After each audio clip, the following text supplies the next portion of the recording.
I like that Solomon mentioned Breitbart.com. You know those guys. We interviewed Joel Pollack and Alan Bokhari and others. Breitbart's a huge website, and it's conservative, and Solomon knows it drives leftists like Guilbeault crazy, but he also makes the point about the New York Times and others, too. Who gets to decide? That's a good question. We did not get a good answer, but the key passage was this one, where Guilbeault, after dodging for a bit, admits, yes, every single website in the world needs to be licensed if it is to be watched or read or clicked in Canada.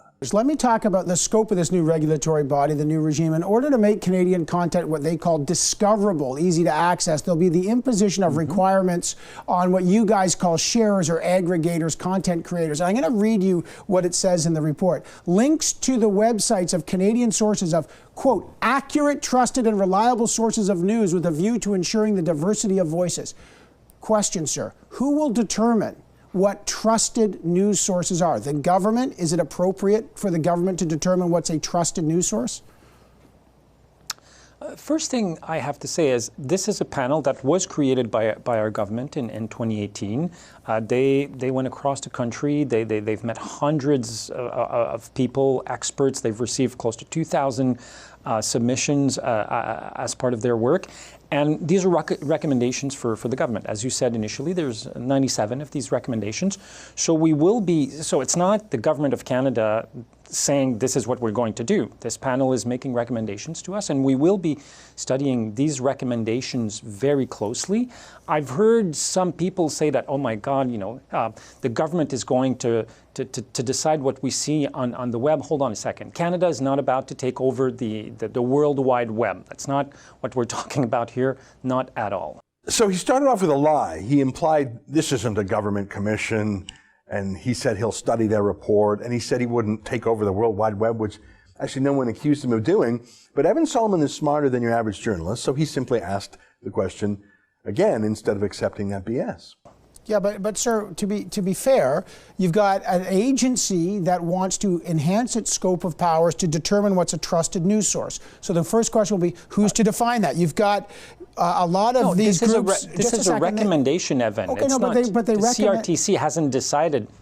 Okay, anything. But they're recommending that. They're recommending that content providers have to register and get a license. So how will this work? How are you going to regulate websites? How are you going to register all that? Do you buy these recommendations? Well, one of the recommendations, so you're talking about a couple of different things here, but as far as the licensing is concerned, is if you're a distributor of content in Canada, and obviously, if you're a very small media organization, the requirement probably wouldn't be the same as if you're Facebook or Google.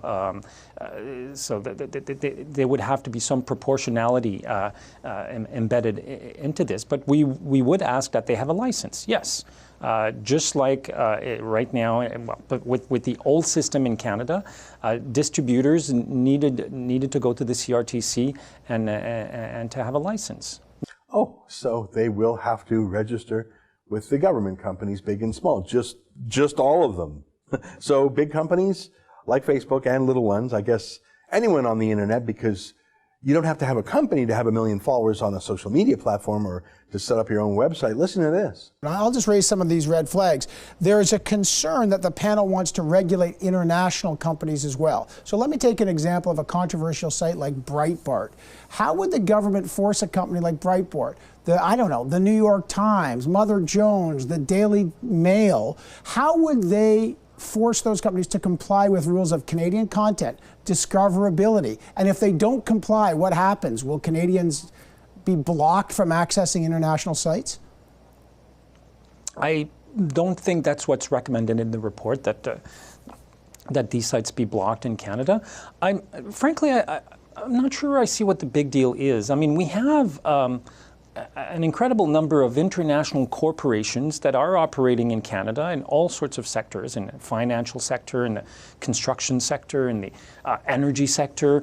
And these companies comply with Canadian rules and laws. We're a sovereign state. And what is true of Canada is true of the United States, and it's true of France and Great Britain and Japan.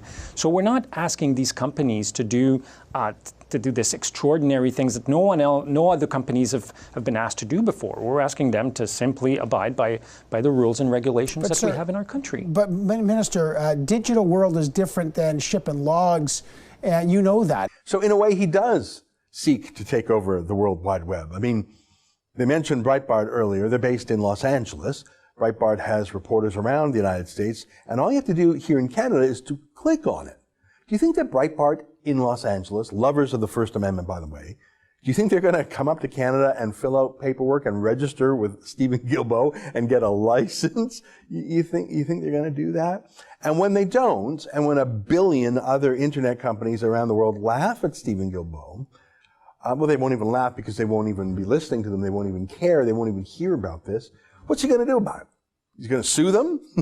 Where? For what? They're not here. The only people who are here that Guilbeault and Trudeau can punish are Canadians. So what's he going to do to us? Well, I think he might ban these websites like China does, building their great firewall of China. That's what little tyrannies like China, it's a big tyranny in North Korea and Pakistan do. They want to license the internet too. The world sort of laughs at them.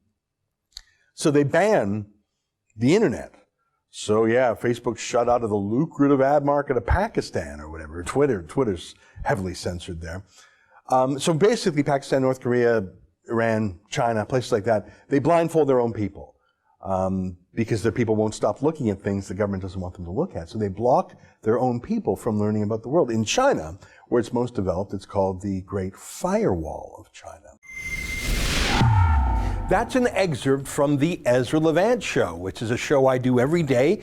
I do a monologue, interview an interesting guest, and then I read my hate mail. But you've got to subscribe to it, which you can do at premium.rebelnews.com.